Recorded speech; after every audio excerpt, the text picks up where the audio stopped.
Сун Вуконг бол сармагчны хаан гэгддэг хятадын залтай бурхан юм.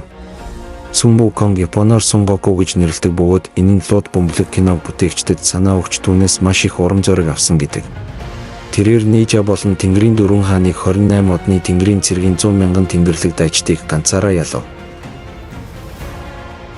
Сун Вуконг маш олон чадвартай бөгөөд тэрээр солирын хурдаар нисч байхдаа мөрөн дээрээ 2 уулын жинг тэсвэрлэх чадвартай бөгөөд агшин зуур игэл бус усралтээр 54 мянган км замыг туулж чадна.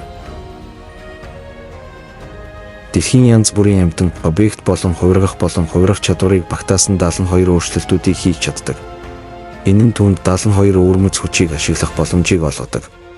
Түүний ус нь өөрийгөө хуулбарлах эсвэл янз бүрийн зэвсэг амьтан болон бусад зүйлийг хувиргах чадвартай ид шидийн шинж чанартай байдаг. Тэрээр мөн цаг агаарыг хэсэгчлэн удирдах чадварыг харуулдаг бөгөөд ид шидийнхээ тусламжтайгаар хүмүүсийг байранд нь зогсоож чадна. Та манай суугт subscribe дарж биднийг дэмжээрэй. Like, subscribe дарснаар таныг бурхан ивэх болно. Сармагчин хаан цэцэг жимс бүхий уулын оройд байх нэгэн хүчтэй ид шидийн чулуунаас бүрэлдэн бий болсон.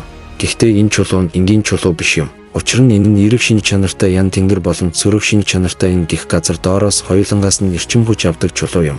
Ян эерэг шинж чанартай тэнгэр, энэ нь цөрөг шинж чанартай газар доорх ертөнц юм. Хятадын тойст уламжлалын дагуу амьд биетүүдийг бий болгох чадвартай чулуун ид шидээр амьдрал үүсгдэг хэвлийг бий болгож цагсны бөмбөгний хэмжээтэй чулуун өндөг үүсгдэг бөгөөд өндөг дээр хүчтэй салхи хүлээхэд нэг л өдөр нэгдэж аль хэдийн мөлхөж алхаж чаддаг чулуун сармагчин болж хувирдаг. Энэ гарал үүсэл нь хинду сармагчин бурхан Хануманаас сэтвэлсэн байж магадгүй юм. Түүний эцэг нь салхины бурхан байсан гэж тэмдэглэжээ. Түүнийг нүдэ нэхт нь 2 алтан гэрлийн туяа тэнгэрт хаш ордны зүг харуулж хаш эзэн хааныг цочирдуулна. Хаш чулуун хаан гэрлийг хараад 2 жамжиндаа дэлхий дээр очиж юу болохыг нь шалгаад эргэж тушаажээ. Тэд чулуун сармагчингийн тухай хэлж бяцхан сармагчин тоглож наадан идэж уун дэггүүдэж байгааг дуулгадаг. Хаш эзэн хаан үүнийг онцгой зүйл биш гэж бодон санаа бодлоосоо салгадаг. Уулан дээр сармагчин янз бүрийн амьтдтай нөхөрлөж сармагчингуудтай тоглосны дараа бусад зэрлэг сармагчин сүрэгт нийлдэг бөгөөд гол мөрөнд тогтмол усанд ордог. Нэгэн өдөр тэд голын ихийг олж ууланд авирч хүрхрээ рүү явахаар шийддэг. Хүрхрээгээр дамжин өнгөрч голын ихийг олж буцан гарч ирж чадсан хэн боловч тэдний хаан тэр усны урсгалын цаана том төмөр гүүр олжээ. Нөгөө талд нь агуй байв. Тэр бусад сармагчингуудыг мөн үсрэхийг ятгаж тэд агуйг гэрээ болгодог. Дараа нь Сун Вуконг тэдэнд өмнөх мэдээллийг нь сануулж тэд түүнийг хаан ширээнд суулгаж тэрээр өөрийгөө царайлаг сармагчны хаан хэмээн зарлав.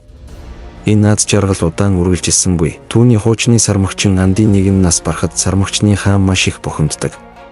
Тэр өөрөө салхийн өгшгүй мөнхийн ирэлт гарч арлаа орхихоор шийдэв. Түүнд үхлийг хэрхэн ялах тухай мэдлэгийг зааж өгөх хүнийг хайж байлаа. Тэр ирэг дээр ирээд тэнүүчилж явхад хүмүүс түүнийг хараад зүгтдэг. Хүн шиг дүр төрхтэй сармагчин байгаад итгэж ядан майн зүгтцгаажээ. Тэр хатаахаар орхисон хувцснуудыг хулгайлж, юудэнгээр нүрээ нун явнаар үргэлжлүүлэн тосгоноор аялж хүний дороотл муугийн олон жишээг хардаг. Тэр үргэлжлүүлээд ой руу явна. Сармагчны хаан модчин 91 сонирхолтой дуу дуулж байгааг сонсоод модчингоос дууны гарал үүслийн талаар асуухад тэр үнийг өгшгүй мөнх хүн түнд зааж өгсөн бөгөөд тэр хүн ойд оршин суудаг болохыг олж мэдэв. Сармагчны хаан ойд байх сүмийг олж үүдэнд ирэв. Пути Цуши нэртэй хүн байх ба тэр эхлээд түүнийг оруулахаас татгалзав.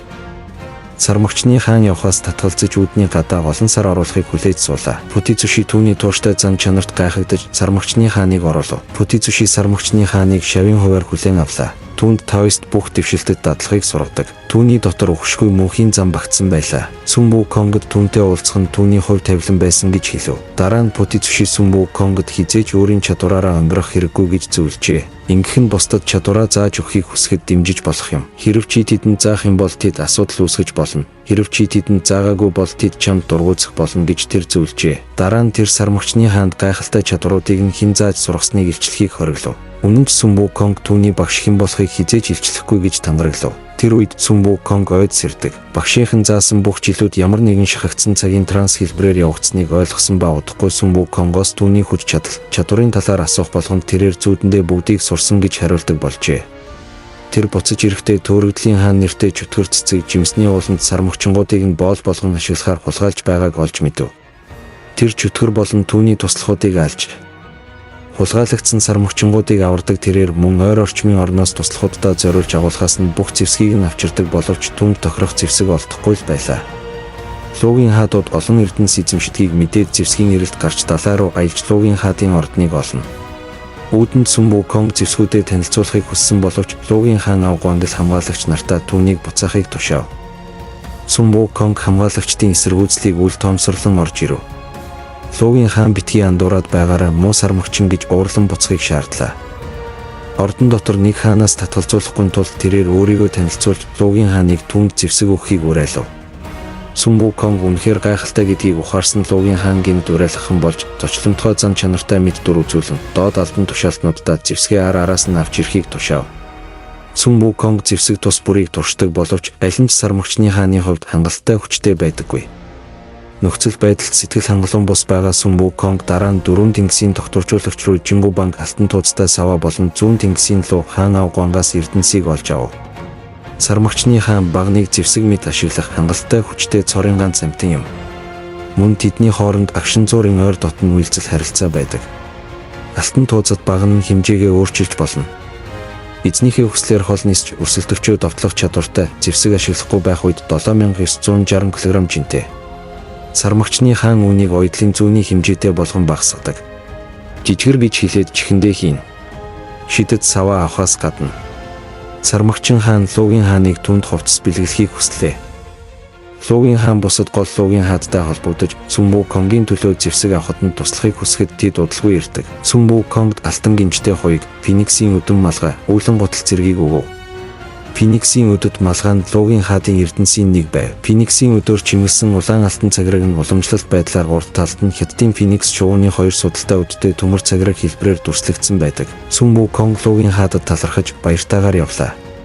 Түүний агуу хүчнээс имэж хүсэлтийг нь биелүүлсэн Луугийн хаад түүнийг хаш эзэн хаанд буруушав.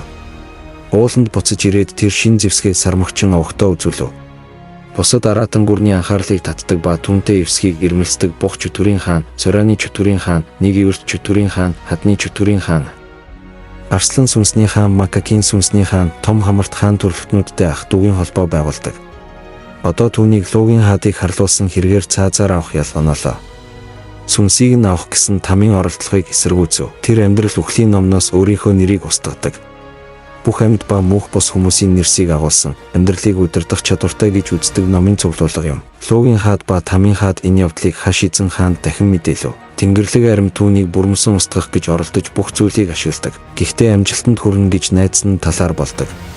Тэрээр бурхтын дунд зэрэглэн өсч илүү удирдах албан тушаалтай болсон гэж бодож байв. Хаш эзэн хаан Сармагчны хааныг тэнгэрт өрнө. Сармагчны хаан өөрийгөө бурхтын нэг нэр хүндтэй байрыг хүлээн авч байна гэж үздэг. Түүнийг мордын хамгаалагчаар томилон доктортой хүү гих цол өгсөн гэж хэллээ. Энэ нь Тэнгэрийн гүрний зохиосон хурамч тансаг нэр томьёо байжээ. Энэ нь Тэнгэрийн хамгийн доод ажил юм. Тэр Диваажинд байхдаа учир холбогдлыг олж мэдсэн бөгөөд түүнд хэрхэн хамгийн доод албан тушаал өгөгдсөнийг олж мэдсэн. Сармагчны хаан үүлний мордыг жүчээнээс чөлөөлөв. Дараа нь өөрийн нутагтаа иргэн ирж өөрийгөө тэнгэртэй сацуу агуу их богд хэмээн зарлан туухаглав. Алтан од хаш эзэн хаанд сармагчин ялж дийлэхгүй бол Тэнгэрийн нэр хүндэд сөргөөр нөлөөлнө. Увайгүй бүдүүлэг дээрлэхүү сармагчингийн эсрэг цэргийн ажиллагаа явуулахгүй байхыг алтан од хаш эзэн хаанд зөвлөж сануулсны дараа Тэнгэр дурамчхан хүлээн зөвшөөрөв. Сүм Вуконгийн дими хоосон зан чанарыг өнгөцгөн өгшүүлж түүнийг дэлхий дээр гай зовлон учруулахаас сэргийлж түүнийг гэрийн дижээвэр амтан мэд харьцаж Диваажинд буцаан урахыг алтан од инээмсэглэн хийсний дараа хаш эзэн хаан зөвшөөрөв. Энэхүү хийсвэр санаа нь үнэндээ Сүм Вуконгийн хит итгэлтэй байдал, Тэнгэрийн чухал үйл ажиллагааг үл тоомсоролдог байдлыг намжаах утгагүй хошигнол юм. Сүм Вуконг өрхөнд орж байна гэж сэжигсэн ч элчээр ирж буй алтан од түүнд тэнгэртэй сацуу агуу их богд хэмээн хандаж түүнд албан ёсны бичиг баримт гардуулахад сэтгэл хангалуун байв. Алтан од Сүм Вуконгд тоорын цэцэрлэгийн хамгаалагч болоход Сүм Вуконг дуртай хүлээн зөвшөөрдөг. Тэнгэрлэг цэцэрлэгт тоорын хүрээлэнгийн асран хамгаалагч гэдэг нь хамаагүй өндөр албан тушаал өгсөн гэж хэлв. Хожим нь Хатан хаан Шиваму Хатан хааны дайрлагад тоор түүхээр Тэнгэрийн 7 охин ирэв. Сүм Вуконг хүлээн авалтанд түүнээс бусад бүх чухал бурхад галбтууд өргөдөн ирснийг олж мэдэв. Тэрээр охтод өөрийгөө тэнгэртэй сацуу агуу их богд гэж хэлэхэд охид инээж тэнгэрт байгаа бүх бурхад түүнийг зүгээр л өгшгүй мөнх сармагчин гэж л боддог хэмээн хариулахад тоорын цэцэрлэгт хүрээлэнд хариуцдаг сармагчны хааны уур хилэн буцалж дараа нь хааны хүлээн авалтын бэлтгэлийн үеэр нээлттэй сорилт болж хувирдаг. Сүм Вуконг согтуугаар тансаг хоол идэж хааны дарсыг уудаг. Сармагчны хаан тэнгэрээр тэнүүчилж бүх бурхад дарихын цайлга руу явна. Тэнд зөвхөн хамгийн дээд хамгийн цэвэр сүнслэг хүчнийг ухамсарласан бурхад л тэнд байдаг. Тэрээр Тэнгэрийн эрх баригчдын хамгаалалтгүй орхисон өндөр түвшинд ирж тэдэнд хүрч чадна. Сүм Вуконг Тэнгэрийн ордны 33 давхрын оройд байдаг Шивонг гэх өгшгүй байдлын үрлийг олдог. Лёцгийн өгшгүй мөнхийн үрлэн имийг хулгайлан нууж Хашизэн хааны дарсны үлдсэн хэсгийг авч дараа нь бослогод бэлтгэхийн тулд хаант улс руугаа зүгтв. Хашизэн хаан Сүм Вуконгтой харьцах өөр 50 арга хайх алтан одын зөвлөгөөг хүлээн авахаас татгалзаж хүчээд ажиллахыг тушаав. Сармагчны хаан хөвжилтэйгээр тасралтгүй инээж хамаг хүчээрээ тулалдав. Түүний эсрэг ашигласан олон төрлийн хүчирхэг Селестил зэвсгийн эсрэг маршлын эр зориг, залтай ухаалаг бүтээлч хариу үйлдэл хослуулан Сармагчны хаан 28 одны ордны Тэнгэрийн армийн 100 мянган Селестил дайчдыг ганцаараа ялав.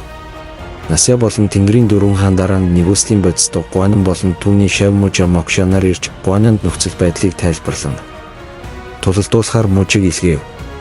Сүм Вуконг мужаг ялсны дараа Гуанан Хашизэн хааны ач хүү Ирлонг шинд Сүм Вуконгтой тулалдахыг санал болгов. Сүм Вуконг Ирлонг хоёр тэнцүүхэн тулалдаж байв. Сүм Вуконгийн хязгааргүй зоригийг мохоо айлгаж байв. Сүм Вуконг цөхрөнгөө баран зүхтахдаа загас болж хувирав. Дараа нь хоёулаа хэлбэрээ өөрчилдөг. Эцэст нь хоёулаа аимшигтай дөрүүд болж хувирдаг. Нэгнээсээ илүү хүчтэй зүйл болон хувирсаар эцэст нь Лёци гэх алмазан хаш цагиргаа Вуконгийн араас нь шидэв. Тэр зүхтаж байхад нь түүнийг ухаангүй цохлоо. Ирлонд ялагдлаа зөвшөөрөв. Хид хідэн удаа цаазаараа хоролтлого бүтлгүүцсний дараа Сүм Вуконг Лёцгийн 8 өнцөгт 149 хоног хоригдож Лёцид түүнээс өгшгүй мөнхийн урт наслах Самади Фарсын үрлийг гаргаж авах боломжийг олгоно. Тэгэл гал нь бурхан багшийн хүчтэй өрсөлдөхүйц юм. Үгээр илэрхийлэхийн аргагүй хүчтэй амьтдыг шатаахад хангалттай халуун байдаг. Тамийн галд упуршингүй тарчилж эцэст нь хоригдох хугацаа дуусаж 49 хоногийн дараа тоогоог онгойлгоход Сармагчны хаан өсрөн гарч ирэв. Цуухны гал багтаа салхивчны тэмдэглэгдсэн буланд нуугдаж амьд үлджээ. Үнэн дээр Самадигийн галын халуун нь түүний биеийн бүтцийг бэхжүүлж, түүнийг урд өмнөхөөсөө илүү хүчтэй болгож, цаашид ямар ч гэмтлийг тэсвэрлэх чадвартай болгосон.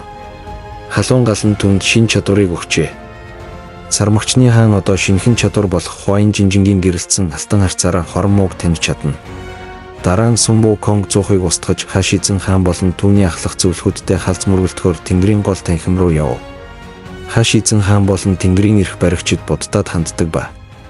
Сүм Вуконгийн шинэ Хашизэн хаан байх ёстой гэсэн маргааныг сонсоод баруун дахь сүмээсээ өөрийн биеэр иржээ. Сармагчны хааныг буддаа алган дээрээс мултарч чадахгүй гэж мөрий тавихад Сармагчны хаан бооцоог ийлтгэхэн хүлээж ав. Буддаагаараа атхан чулуу болгон хувирга Вуконгийг дэлхий рүү буцаан илгээж хаднууд нь Сүм Вуконгийн дээрээс уул үүсгэдэг. Сармагчны хааныг нураахаас өмнө Буддаа уулыг цаасан сахиус ашиглан битүүмжилдэг. Сармагчны хаан 500 жилийн турш ууланд хоригдож төвчээр даруй байдалд суралцахын тулд зөвхөн толгойгаараа уулын ёроолоос цохиулсан хിവэр байна. Буддаа дэлхийн хоёр сүнсэнд үүрэг даалгавар өгөн Сармагчны хааныг үлсгэхэд нь төмөр үрлээр цангах үед нь хайсан цэсээр тижээлгэн. 500 жилийн дараа Гуаньян бодиства бурхны шашны судрыг эргүүлэн авахар баруун зүгт аялж буй мөргөлчин ламыг хамгаалуулахаар шав нарыг нь хайж байв. Лам Вуучин улсыг дайран өнгөрөхдөө шившлэгийг арилгаж дараа нь Сармагчны хааныг аварсан. Мөн түүнийг дагалдангаар хүлээн авав. Тан гүрний лам Тан Санзонг мөргөл үлдэж дууссаны дараа эрх чөлөө өгөхийг амлав. Сүм Вуконг хянахад хэцүү байх болно. Гуаньян бодиства Тан Санзонг Буддагийн бэлхийг өгсөн байдаг. Сармагчны хаан ламд хууртан мэхлэгдэж ид шидийн цагиргыг толгойдоо зүүжигдэг. Хизээж салгаж болохгүй ид байдаг да тэр нь. Тан Санзонг тодорхой судар унших үед цагираг чангарч Вуконгийн толгой нь үнэхээр их өвддөг. Сармагчны хаан Тан Санзонгт энэтхэг рүү явхад нь үнэнчээр тусалдаг. Тан Санзонгийн аюулгүй байдалд чөтгөрүүд болон бусад юр бусын амьтад дээрэмчид байнга занал хийлж байдаг. Тэд Тан Санзонгийн махыг эзнэр өгшгүй мөнх байдал агуу хүчийг олж авна гэж чулмууд итгэдэг. Судруудыг олж авах замдаа Сүм Вуконг мангасуудыг устгахаар тулалдаж олон удаа юр бусын үлс бүтээжээ. 4 мастер шавнар шитя дахлаа энийн сүмд ирэв. Мөн Санзонг буддын шашны судруудыг олж авав. Сүм Вуконг зөвхт байдалд хүрсэн ба мөн тэмцлийн ялалтын буддаа хэмээн нэрлэгдсэн.